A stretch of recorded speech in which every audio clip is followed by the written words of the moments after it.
Bitcoin is an inflation hedge, they say. Bitcoin will break users free from the global money monopoly, which has been set in stone by world governments. That is the narrative. But with Bitcoin entering this brutal bear market, many are starting to believe this is just a fairy tale. So is this a tall tale, or does it still hold true? Well, America is starting to crumble, just like an empire of old, Rome. Will Bitcoin be our savior? Find out in about 10 minutes, because it's time for Chico Crypto. February 11th, 2009, the creator of Bitcoin, Satoshi Nakamoto, said this regarding the decentralized money protocol he released to the world just 1 month before it was released. He said, "The root problem with conventional currency is all the trust that's required to make it work. The central bank must be trusted not to debase the currency, but the history of fiat currencies is full of breaches of that trust." Yeah, throughout the history of money, there are more than a few breaches of that trust. And that trust today is currently being breached once again. So Satoshi talks not about inflation, but about currency debasement. So what is debasement? Well, the origin of the term comes from the age-old practice of governments subtly reducing the precious metal content of their currencies. So to fully understand this, let's go back in time to one of the most popular breaches of this trust, the collapse of the Roman Empire.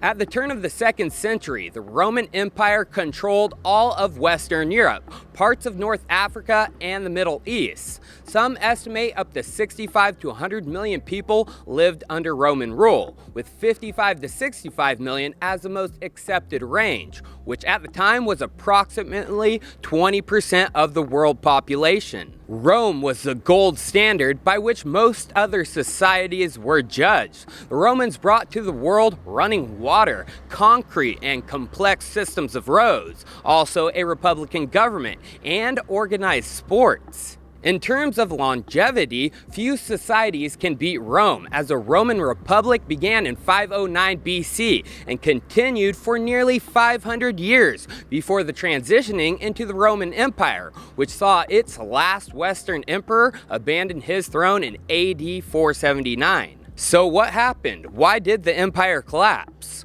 Well, throughout both the Roman Republic and the Empire, the minting of coins was regulated by the state.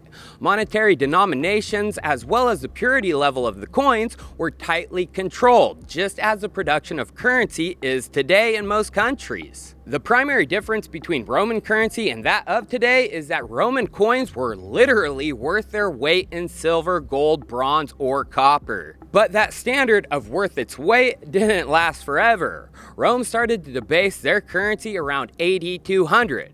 The Roman economy took a drastic turn from which it was never able to recover. Around that time, there was a recession that ravaged much of the Roman Empire, and this recession was compounded by the so-called Antonine Plague, aka Rome had a pandemic. Roman leaders quickly learned that due to an economy not expanding, that they were going to have a difficult time paying for their public works projects, not to mention their soldiers of their vast army. They attempted to rectify the situation by devaluing their currency. The Roman state began adding impurities to their silver coins so that more could be added into circulation. The process had two results. There were too many coins in circulation, and the new coins that were being added were composed more of other metals than silver.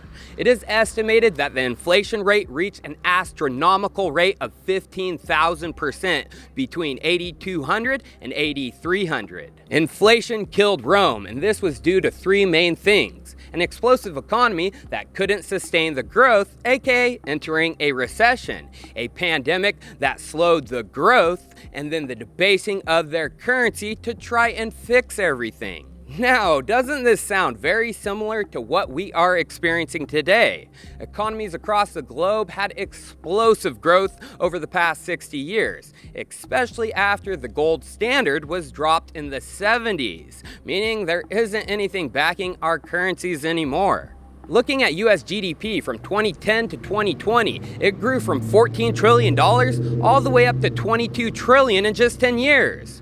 But in 2020, GDP fell off of a cliff. We all know what happened then. The Rona hit, aka a pandemic that shut down world economies, including the US. So what did the US and world economies do? They started to debase their currencies on a level never seen before. The US and world economies' money printers went brrrr. In the US alone, all-in money printing totaled $13 trillion, $5.2 trillion for COVID, $4.5 for quantitative easing, and $3 trillion for infrastructure. Mountains of money were printed, aka basically the entire US GDP in 2010 was printed to stop this pandemic and reignite the economic growth we were seeing in the decade prior. Need some perspective of how much money was printed? More money was printed than World War II costs in today's dollar. More money was printed than the cost of the 13 biggest wars ever in today's dollars. Print, print, print, which as we can see from US GDP data, caused economies to start growing once again, right back to the pace they were growing at. Although this growth has stopped and world powers' economies are starting to contract as they are knocking on the door of a recession. As we know, US GDP declined for its second quarter in a row, and everyone is questioning whether the United States has entered into a recession. To me, it's not a question. America and the world is about to get a reality check, as a currency debasement initiated to fix a slowing economy is going to have nasty consequences. Consequences like inflation.